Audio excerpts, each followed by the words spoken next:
I've taken the time to study the All-22 coaches film from the Buffalo Bills preseason loss to the Bears, and I'm sharing my top takeaways with you today on Locked On Bills.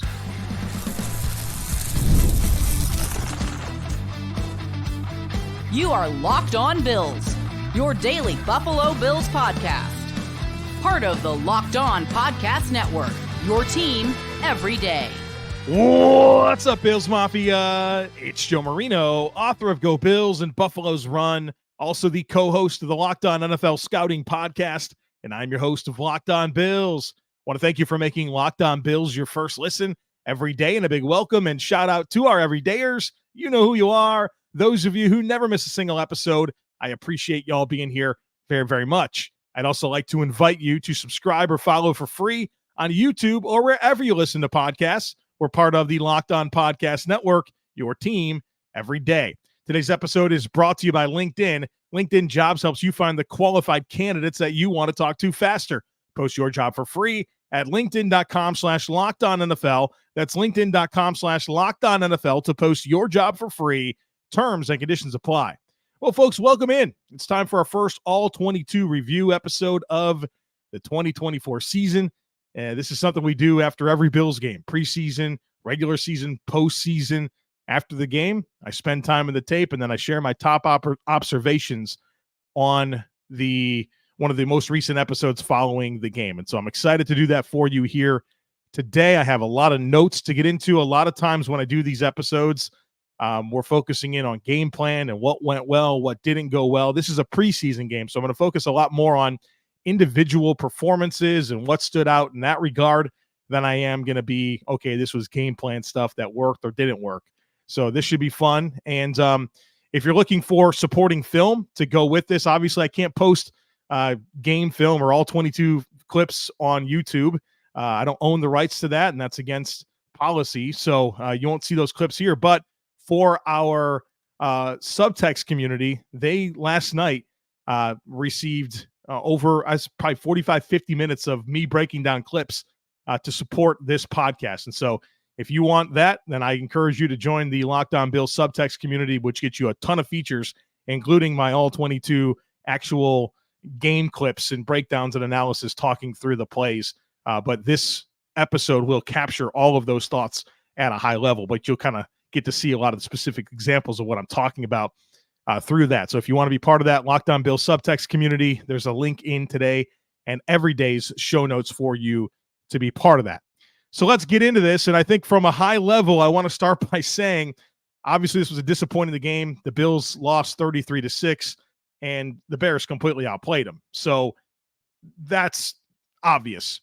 But I would say that from the Bills perspective, it felt very preseason-y, very preseasoning. And I said this in the game recap episode, and I'll reference it again here. There's a lot of coachable reps for the Bills to look at and just some mental errors and things that they can go back to the film room and sit down with their position coach and go through stuff. And I think there's a lot to learn from this tape, which is a good thing. And that's how you take a performance like this and make it benefit your football team and your operation moving forward.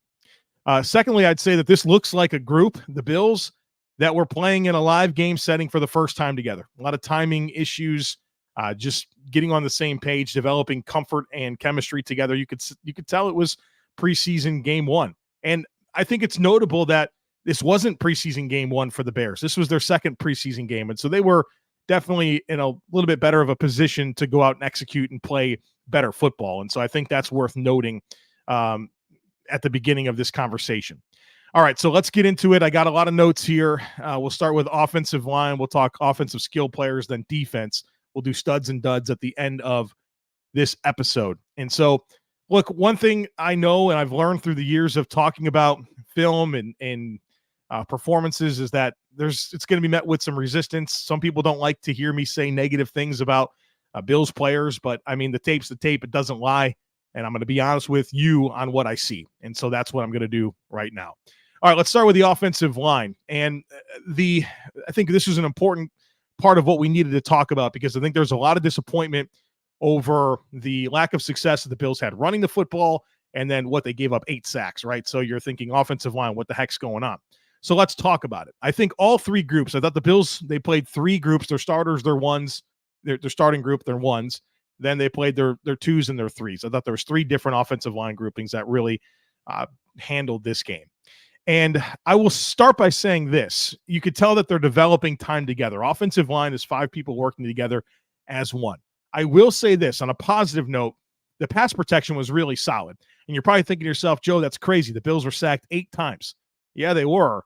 And what's funny is Pro Football Focus, and you could take it or leave it. I'm not here to debate Pro Football Focus. I think their advanced stats are very, very good. I don't like their grades. PFF charged the Bills offensive line as being at fault for 1 of those 8 sacks, and I'd agree with them. Shane Buechele stood back there in the pocket and ran around in circles, and he invited those sacks. He was sacked 6 times. His average time to throw was 3.56 seconds. I mean, that was not like efficient quarterback play, and he was responsible for a lot of those sacks just with poor pocket management and holding on to the football. And even Mitch Trubisky to an extent as well. Not as bad as Buechele, but those 2 guys, you're talking about getting sacked 8 times. Well, it's not always an offensive line thing. And so I thought collectively the Bills' pass protection with their offensive line was pretty solid. I thought your issues came in the run game. And so the Bills ran a lot of their core stuff that you're used to seeing them run. They run tackle wrap where they pull the tackle. They ran duo, which you get 2 inside double teams, and they ran some outside zone. Some of the basic run plays that you've seen them run over the last couple of years with Aaron Kromer. And I just felt like the timing was off. Like there was timing stuff that was off, and it's all teachable. It's all correctable. And I think that's where you should draw some encouragement. But if you look at James Cook, 4 carries for 2 yards, right? That's not what we're looking for. But let's talk about those 4 carries and why they didn't go anywhere. The first one, you have Spencer Brown pulling from right to left, and then McGovern and Edwards are doubling play side. And you have a situation where James Cook's reading the puller, and the puller is not really able to get to the gap that he wants to because the timing with the double team is inconsistent, and they never get to the second level, and things get clogged up. So just a matter of new pieces working together, feeling out the timing and comfort of the play. The play goes nowhere, but it's not necessarily anything overly concerning other than, hey, here's a rep that we need to figure out this timing. You need to release and get to the second level so that way the gaps and the lanes are where they're supposed to be. The next play, Dawkins is pulling left to right. Spencer Brown is riding his defensive end down the line of scrimmage, and he pushes him down the line of scrimmage right into Deion Dawkins. And so now you have 2 guys blocking 1, and Deion Dawkins is supposed to be able to loop around and clear the way for James Cook. Instead, he's stuck very close to the line of scrimmage before he can really get into that longer pull, and James Cook is dead to rights. The next play, they run a gap exchange. The Bills are running off tackle to Spencer Brown's side, and the outside linebacker and the defensive end gap exchange. Spencer Brown's stuck in an impossible situation, and James Cook gets tackled. There's another run that I thought the run blocking was terrific. The Bills are running, they have double teams up front from Knox and Kincaid, and then Dawkins and Edwards. There's a nice lane and very clear seam. It should have been an explosive run. And James Cook, you could tell that maybe some of those other plays where there was timing issues kind of put him in a position where he's got a clear lane, but he's kind of stuck and he's dancing unnecessarily. I mean, I was pretty critical in the clips that I shared with the subtext community. I called him Twinkle Toes James Cook, but in reality, maybe he's kind of saw the previous runs and wasn't confident in where the space was going to be. And he winds up kind of getting his feet stuck and dancing unnecessarily instead of hitting a hole. And that allows time for a defensive tackle to get down the line of scrimmage and make a play. So timing, just feeling each other out, trying to get yourself in positions to execute better. And you saw just issue after issue with that, with the run scheme. Even Ray Davis, 5 carries for 2 yards. Has one play, his first carry, it's a clear lane, but David Edwards gets worked back into the gap by Andrew Billings. He collides with Ray Davis, and all of a sudden you have a clear lane that disappears very quickly. And Ray Davis runs into the back of his offensive lineman, but his offensive lineman got squeezed back into the gap. The next play, you're running duo. David Edwards, Connor McGovern are doubling. Torrance and Brown are doubling, and nobody gets off their block and gets to the second level. So you have easy fills for two linebackers to come downhill and make a play. You know, you can't have 4 guys to block 2 and nobody gets to the second level. Nobody got to the second level. Ray Davis has nowhere to go. You have another situation where you're running the ball with Ray Davis inside the 5-yard line, and play side, you've got 5 blockers to block 6 guys. They have a free player Everybody squeezes down. The free player comes off the edge and makes a tackle. In a regular season game, you'd like to think that the quarterback, and it was Mitch Trubisky on this play, would check out of that run play because you just can't run it because you don't have the numbers. And on that particular play, 3 of your 5 play side blockers are MVS, Quentin Morris, and Reggie Gilliam, right? And they're trying to block defensive linemen. It didn't work. So it'd be a good play to check out of during a regular season game. So when you watch all that and you try to tie it all together, you find yourself disappointed in the results of the run game. But then when you watch the tape and you understand it's just a little bit of timing, a little bit of communication, chemistry, people working together, understanding how guys are going to block certain looks and where that space is going to be. Very, very useful opportunity, very useful tape for the Bills to go back and review with the players and talk things through. But it's not something that I watch and say, oh my gosh, this offensive line's not going to be able to create any space. They're not going to run the ball like they want to. It's just, hey, preseason game 1, first time doing it together. Let's work through it and learn from the tape. That's kind of what I thought about with studying those James Cook and Ray Davis runs, where collectively they had like 9 carries for 4 yards, which is not what anybody wants to see. But all right, why? You ask yourself why, you watch the tape and you get the answers. So it's not what you want to see, but it's very, very fixable. And so I have some confidence there. All right, I got more to say about the offensive line. I want to talk about 2 guys that I thought really stood out, which was exciting, and then get into some specifics with Keon Coleamn and other skill players. Folks, be sure to stick with me. When you're hiring for your small business, you want to find quality professionals that are right for the role. That's why you have to check out LinkedIn Jobs. LinkedIn Jobs has the tools to help you find the right professionals for your team faster and for free. LinkedIn isn't just another job board. LinkedIn helps you hire professionals that you can't find anywhere else, even those who aren't actively searching for a new job but might be open to the perfect role. In a given month, over 70% of LinkedIn users don't even visit other leading job sites. So if you're not looking on LinkedIn, you're looking in the wrong place. On LinkedIn, 86% of small businesses get a qualified candidate within 24 hours. So hire professionals like a professional on LinkedIn. Post your job for free at linkedin.com/LockedOnNFL. That's linkedin.com/LockedOnNFL to post your job for free. Terms and conditions apply.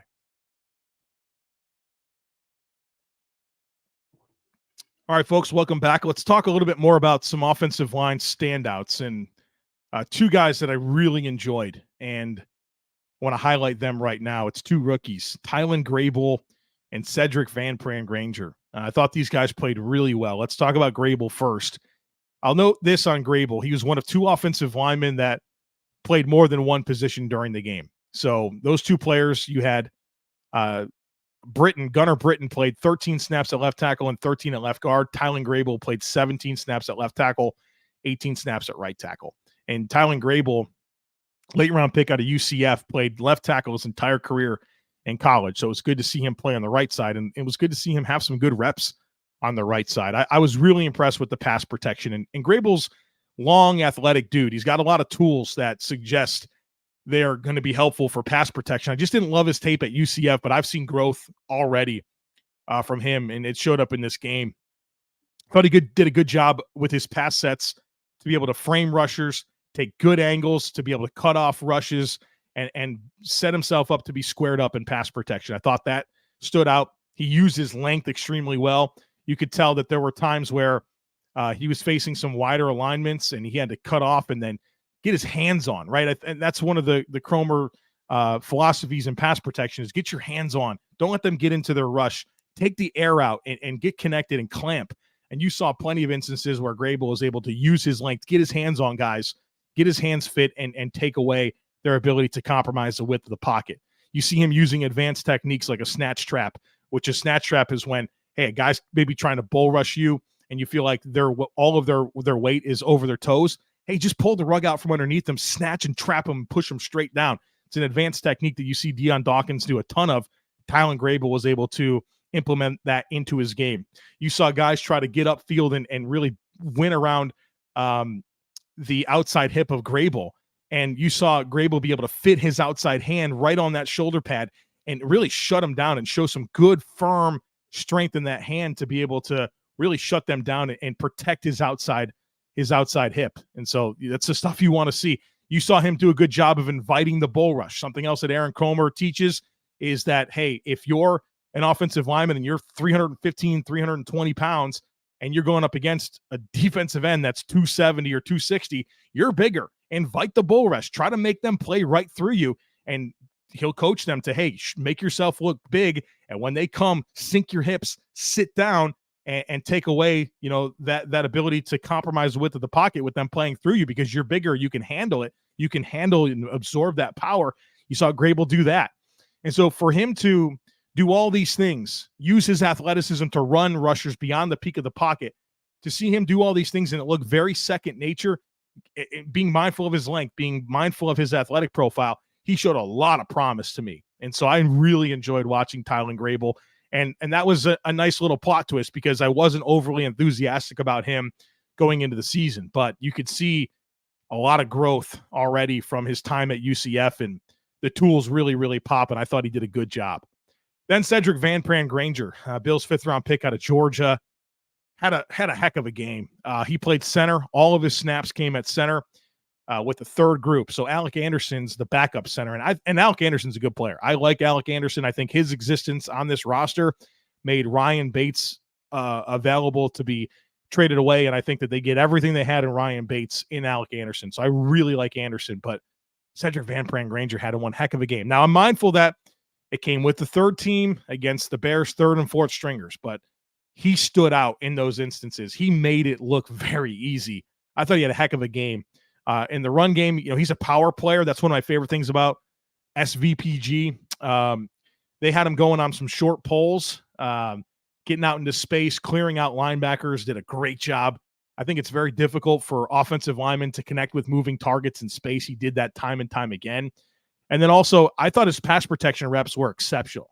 Like, guys were trying to work to his edges, and he just frames guys. He gets his hands on, and he controls. And I thought he had an outstanding game. I thought he was probably the Bills' best overall offensive lineman. And so really, really strong performance from Sedrick Van Pran Granger. Looking to see him continue to stack those performances here in the preseason. And so you think about the Bills starting five. I like young developing players in Ryan Vandemark and Alec Anderson as your 6th and 7th offensive linemen.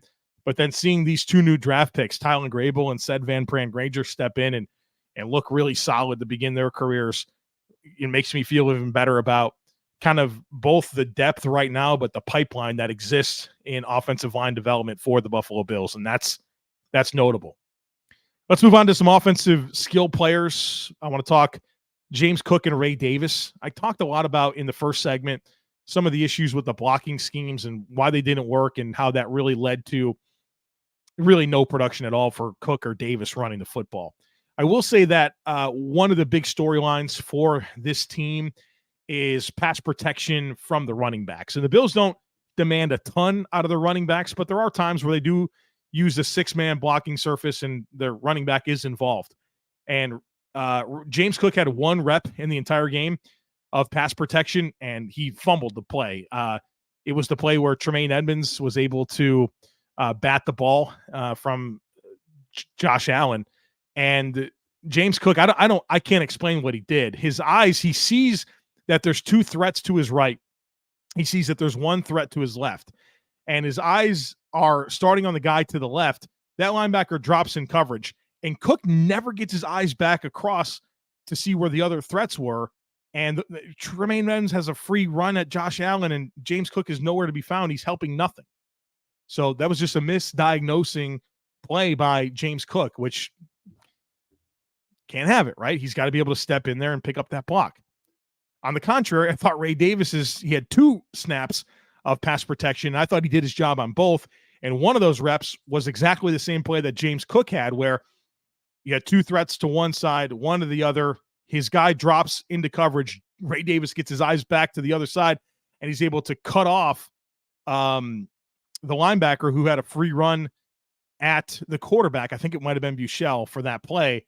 And then Buechele gets the ball off, or it could have been Trubisky. I don't remember. It doesn't really matter. It was wind up being a drop pass. I think it was Hamler that dropped the pass, or it was either Hamler or Shavers dropped the pass. But Ray Davis did a good job of giving that play an opportunity to come off. So I thought in 3 reps, right, it's not a big sample size, I thought James Cook whiffed on his 1 rep, and I thought Ray Davis did his job on 2 reps, and it's notable that one was the same look that James Cook had. Let's talk a little Keon Coleamn. I'm sure you're disappointed that I'm 20 minutes into this conversation and I haven't gotten to any Keon Coleamn yet, but I watched every snap that he played. Let me tell you what stood out. He ran a lot of clear out routes, and you heard Josh Allen talk about this and Joe Brady talk about this. One of the things that they asked Gabe Davis to do and even Trent Sherfield to do a lot last year was run for love of the game routes where, hey, you're not going to get the ball, but you got to run that route in such a way that is convincing, that draws coverage, that frees up space for other guys to get open. And I thought he did a good job. You can tell that he's been coached a certain way to, hey, when you're going to run this clear out, you want to have an outside release and carry the corner this way to free up the space over here. Thought on any instance where he was asked to run a clear out route, he did a good job. Did a couple of shallow drags where he was running mesh. He didn't wind up coming out of that free, but he did that a couple of times. Had the one catch for 6 yards, good hinge route against off coverage, was able to push vertical, snap off the route, presented a valuable target with a lot of separation, and they converted for a first down. But I think what probably stood out the most to me was 2 red zone targets that he got. The Bills freed him up. They tried to isolate him up in the red zone twice to be able to get open, and he couldn't do it either time. And look, don't lose your mind. Don't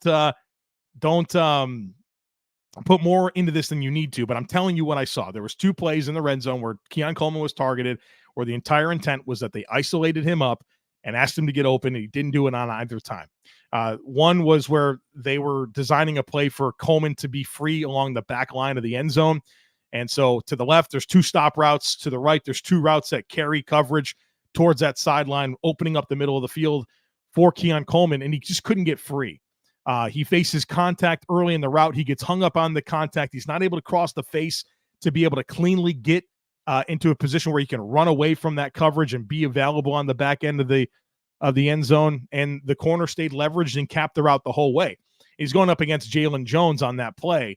And Jalen Jones is a depth player for the Bears, but you could tell that he wasn't giving any space to Coleamn, but Coleamn also, it's a great teachable moment, but he didn't really do anything in terms of trying to widen the corner or set up his route break to be able to plant and drive and show separation quickness, right? He was stuck on the coverage the whole time, and the intent of the play was for him to get that one-on-one opportunity to separate along the back line. Didn't happen. The other one, similar but different. They create space in the seam with route combinations to isolate Keon Coleamn. He's going up against Jalen Johnson, who's one of the better cornerbacks in all the NFL, and Johnson's Velcroed on him the whole time. And again, very similar, where I think maybe Coleamn took for granted that the scheme was designed to give him that space, but he also has to run a route that's going to separate from the one-on-one battle, right? That's the thing about scheme. Scheme is designed a lot of times not to get somebody wide open, or designed to get if you're going to blitz, you scheme up a blitz, and it's not designed to just get a free runner at the quarterback. It's designed to create one-on-one battles that your guys can win. And so that's what these route combinations did. They put Keon Coleamn in a situation where he's isolated up against the corner, and he's got to win. He's got to create the leverage and present an available target. And so they open up the seam for Keon Coleamn, and he just never, the coverage is so tight on him that he can't even find a good opportunity to put his foot in the dirt and cross face and get to that, kind of run that skinny post to be able to challenge the seam. Jalen Johnson's all over him the whole time. And again, Keon Coleamn, you could see he's trying to even find space to put his foot in the ground to be able to detach himself and break free. He just couldn't do it on either occasion. So don't freak out, folks. Those are great reps. It's preseason game 1, the guy's first game. Those are 2 reps that stand out, but it's only a problem if nothing is learned from it. And I think it's great tape for Joe Brady and Adam Henry to go back to and say, hey, look, you saw the intent here. This is why it didn't work. You got to be able to be more deceptive, and you have to be able to widen and clear and you got to create space for yourself to be able to run that route. And he couldn't do it on either occasion. So something for the team to improve upon. And they wanted to get Keon Coleamn a touchdown. You could tell, gave him 2 chances, but he couldn't break free of any coverage. One last note here before we get to the defense. A lot of debate on this tight end 3 conversation. Quentin Morris, Zach Davidson. I'll say this, and not that there's anything performance driven about either player. You can just tell based on when they played and with what players they played with, that Quentin Morris is just ahead of Zach Davidson. The Bills view Quentin Morris as their tight end 3. And Zach Davidson has had a good camp, and he's made a lot of plays on play action rollout passes and catching the ball and turning and running, and that's very helpful. I'm not taking anything away from that. But when you're talking about tight end 3, the primary function of the tight end 3 is to block and to play special teams. And Quentin Morris is a proven four-phase special teamer for the Bills, and he's a good blocker. And so while you might romanticize over the receiving profile that Zach Davidson has, your tight end 3 might get 10 targets for the entire season. The primary thing that they're going to do is play teams and block. And I think Quentin Morris does both of those things better than Zach Davidson. And I would say that based on who and when the guys played, the Bills view Quentin Morris firmly ahead of Zach Davidson as the tight end 3. All right, coming up on the other side of it, we're talking defense. I've got a list of studs and duds to offer you. Be sure to stick with me. Passion, drive, and patience, the formula for winning championships, is also what keeps your ride or die alive. eBay Motors has everything you need to maintain your vehicle and level it up to peak performance. Superchargers, roof racks, exhaust kits, LED headlights, and more. Whether you're into speed, power, or style, eBay Motors has you covered. With over 122 million parts for your number one ride or die, you'll always find exactly what you're looking for. And with eBay Guaranteed Fit, your part is guaranteed to fit your ride every time or your money back. Because with eBay Motors, you're burning rubber and not cash. With all the parts you need at the prices you want, it's easy to make your car the MVP and bring home huge wins. So keep your ride or die alive at ebaymotors.com. Eligible items only. Exclusions apply. eBay Guaranteed Fit's only available to U.S. customers. All right, folks, defensive notes here. Again, very preseason-y type situation where, you're looking at some of the pass rush reps and you got two guys rushing through the same gap and one guy's about to break free, but the other guy takes him out. Just stuff like that, timing.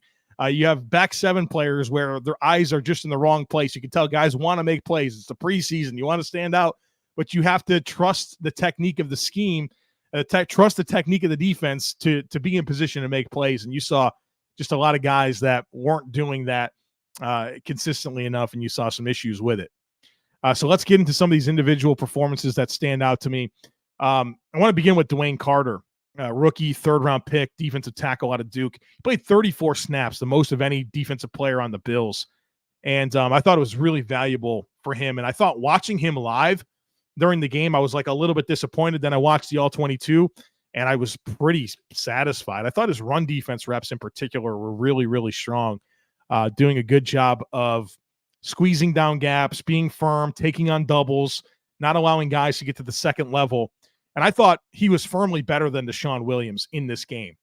And I think that Dewayne Carter is obviously going to make the team as a third defensive tackle. But I think where it gets interesting with Dewayne Carter is, does he show enough that gives the Bills confidence to not have to roster a fifth defensive tackle, meaning Daequan Williams? Because if you only roster 4 defensive tackles instead of 5, you can keep an extra edge rusher, you can keep an extra receiver or something like that. I think that'd be very valuable. And so strong showing for Dewayne Carter, played a ton of snaps, and the run defense was really good. Now, a couple instances where he was the guy that was rushing through the same gap as other players, once with Austin Johnson, I think once with Javon Solomon. So that kind of took away from a couple of good pass rush reps, but the run defense was really good. Speaking of Javon Solomon, surprisingly, his best work came as a run defender. And I'm really happy with that. I would have liked to have seen a little bit more impact as a pass rusher. He didn't really have any clean wins. But as a run defender, especially as an unblocked player, it's easy for guys to get up the field, especially when your primary function is to rush the passer. I thought Javon Solomon showed great discipline as a run defender to stay connected, be in his gap, and make some plays even when he was unblocked. I thought that was really strong for him. I thought the best edge rusher, Greg Rousseau had 2 great run reps. Epinesa was fine. But the guy that really popped to me was Kingsley Jonathan.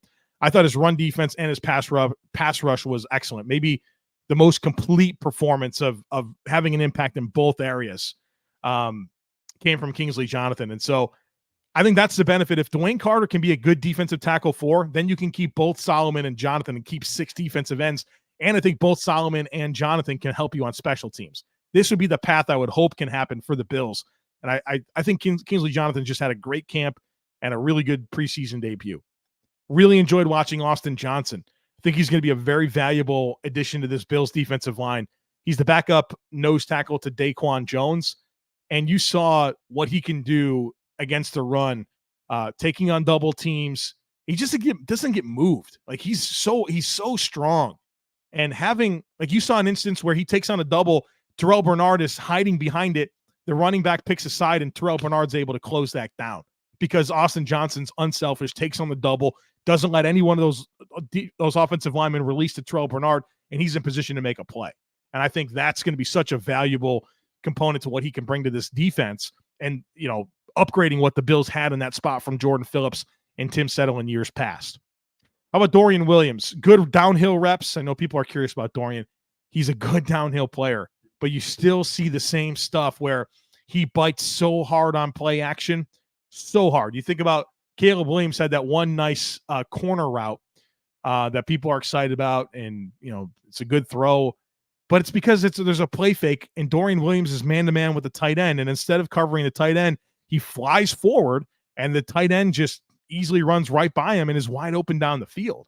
Like, this stuff happens way too much. And so, like, Dorian Williams is appealing, but he's also a liability at the same time. So even other times where there's some misdirection stuff where he gets sucked up and there's crossers that are getting into space and he's not where he's supposed to be. So good reps. He's got to play through some of this, but these are also the same issues that continue to come up time and time again with Dorian.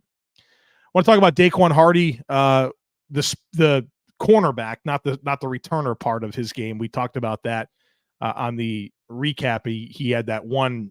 He caught fair catch a fair catch inside the 5-yard line is ridiculous. But I thought he did a good job at corner. And what's very surprising is that all of his snaps came outside. You think of him 5'10", 180 pounds as a true slot player. That's where he played at Penn State.